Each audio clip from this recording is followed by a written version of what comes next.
레위기 1장 말씀입니다. 이스라엘은 출애굽하고 나서 3개월째 됐을 때 시내산에 다다릅니다. 출애굽기 19장 말씀이에요. 그리고 둘째 해, 한 해가 지난 거죠. 둘째 해, 둘째 달에 이르러서 이 시내산을 출발합니다. 그게 민수기 1장 말씀입니다. 그러니까 시내산에 다다랐을 때와 시내산을 출발할 때까지 한 11달 정도의 시간이 있는데, 그때 있었던 일들이 출애굽기 19장 이후부터 레위기를 포함해서 쭉 되고 있는 그런 말씀이다라고 얘기할 수 있습니다. 창세기, 출애굽기, 레위기, 민수기, 신명기 이 5권을 율법이라고, 그렇게 율법의 말씀이라고 얘기하죠. 그 중에 특별히 이 시내산에서 부여받은 말씀이 바로 이 율법의 말씀의 핵심에 해당한다고 볼 수 있는데, 지금 이 대목이다 하는 것입니다. 자, 어떤 말씀이 이 레위기에는 그러면 담겨져 있을까요? 시내산에서 하나님이 자기 백성을, 이스라엘을 자기 백성으로 삼으시고 어떤 말씀을 하신 건가요? 이 레위기를 한마디로 만약에 정의한다고 그러면 거룩한 삶입니다. 거룩한 삶. 거룩이 바로 레위기를 푸는 열쇠말이다. 자, 그래서 오늘 우리가 생각할 수 있는 첫 번째 말씀은 하나님의 백성은 거룩하다, 거룩하게 산다 하는 것입니다. 시내산에서 이스라엘은 하나님과 계약을 맺었습니다. 그 계약이 출애굽기 19장에 나와요. 그래서 이 계약을 통해서 하나님이 이스라엘을 자기 소유로 삼고 뭐라고 말씀하십니까? 너희는 제사장 나라다, 거룩한 백성이다, 그렇게 선언하죠.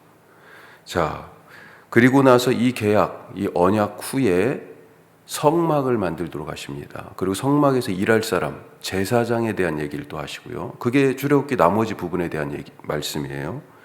그리고 이 성막이 완성되자 출애굽기 끝에서는 성막에 하나님의 임재를 뜻하는 구름이 내려왔어요. 충만하게 하나님이 임재하셨다. 이것을 모두가, 구름이 내려왔으니까 모두가 본 거죠. 아, 하나님이 여기 계시는구나, 우리와 함께 하시는구나. 그걸 보여주셔요. 자, 왜 성막을 지었습니까? 그 앞에 뭐가 있었어요? 계약이 있었어요. 계약을 실행하기 위해 이 성막을 지은 것입니다. 시내산 계약의 핵심은 다시 말씀드리지만 이스라엘은 하나님의 소유로 제사장 나라, 거룩한 백성이 되는 것입니다. 그런 삶을 사는 거예요. 여기에서 핵심 단어가 바로 거룩입니다. 거룩. 거룩은 구별하다, 이런 뜻이라고 우리가 계속 들었잖아요. 구별이 거룩이에요. 하나님은 이스라엘을 세상의 모든 백성들 중에서 선택하여 부르셨습니다. 그 많은 사람들, 내노라 하는 그런 사람들 속에서 종살이 하던 백성을 선택했어요. 구별하셨어요. 그들을 구별하여서 선택하시고 자기 백성을 삼으시고 너희가 거룩하다, 거룩함을 부여하신 것입니다. 그래서 이 사람들이 거룩한 백성이 된 거예요. 따라서 거룩은 하나님과의 관계에 달려 있습니다.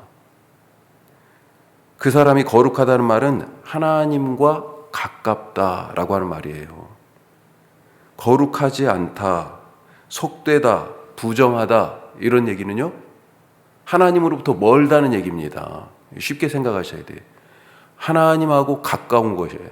그 가까운 것이 장소를 가지고 한번 생각해 보죠. 자, 하나님하고 가까운데 어느 정도 가까워요? 뗄래야 뗄 수 없을 만큼 가까워요. 하나님이 거기에 임재하셨어요. 그러니 거룩한 것입니다. 하나님이 그 장소에 임재했어요. 그 가까움이 아주 지나쳐서 하나님이 아예 그 자리에 계세요. 이걸 하나님의 임재라고 그러죠. 그래서 가장 거룩한 곳을 뭐라고 불러요? 지성소라고 얘기합니다. 세상에서 가장 거룩한 곳이 바로 이 성막 안에 하나님이 임재하시는 언약궤 위, 바로 이 지성소 공간이, 그래서 most holy place, 가장 거룩한 곳, 지성소라고 부르고요. 거기로부터 조금 더 떨어진 곳이 어디예요? 성소예요, 성소. 마치 빛이 여기서 딱 비춰지면 이 어둠 속에서 여기가 가장 밝잖아요. 점점 밝은데 멀어질수록 어때요? 빛이 조금씩 엷어지는 것 같은, 어떤 사람이 혹은 어떤 장소가 또 어떤 일이 거룩하다 그런다면 거기에 하나님이 임재하셨다는 그런 뜻입니다. 시내산에서 이스라엘을 거룩한 백성으로 삼으신 하나님은 이 백성이 하나님의 임재 안에 있어야 거룩하기 때문에 지금 임재의 처소인 성막을 짓게 하신 것입니다. 그리고 그 성막에서 하나님의 임재를 경험하는 통로, 하나님의 임재를 경험하는 방법인 예배를 그 이어지는 레위기 말씀에서 지금 가르쳐주고 계시는 것입니다. 그래서 지금 레위기에 이렇게 예배로 말씀이 쭉 시작하는 거예요.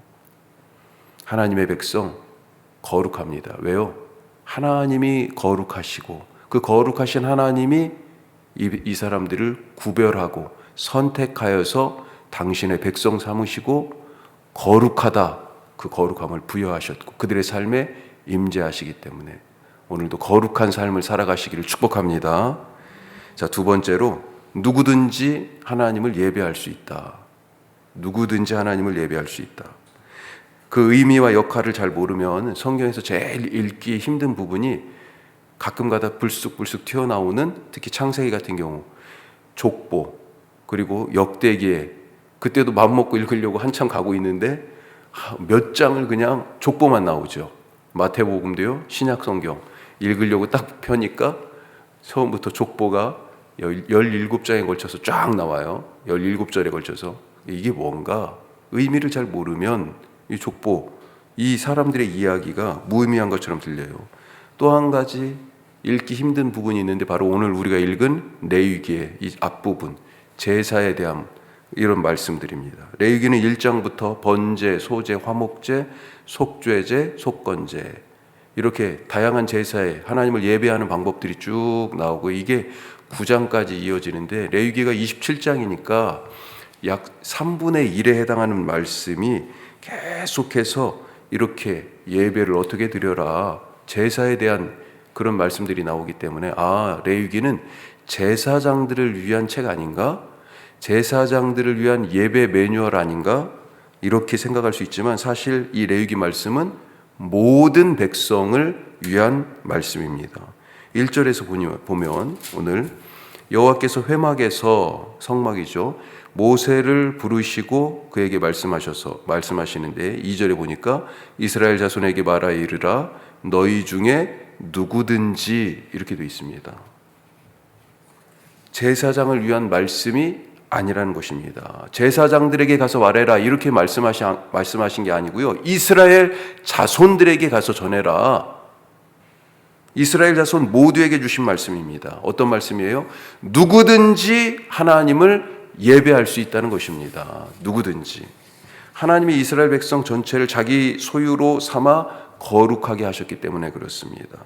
모두가 하나님께 와서 하나님의 임재를 경험하고 그분과 하나가 되어 거룩한 삶을 살아가라, 바로 그것입니다. 성별이 있어요 여기에?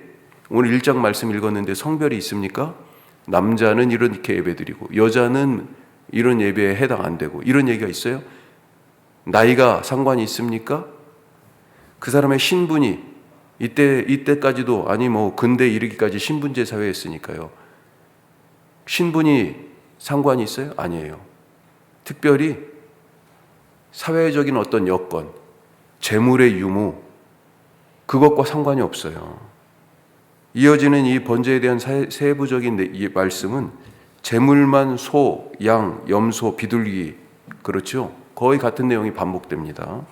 무슨 말입니까? 각각의 형편에 따라 재물이 다르다는 거죠.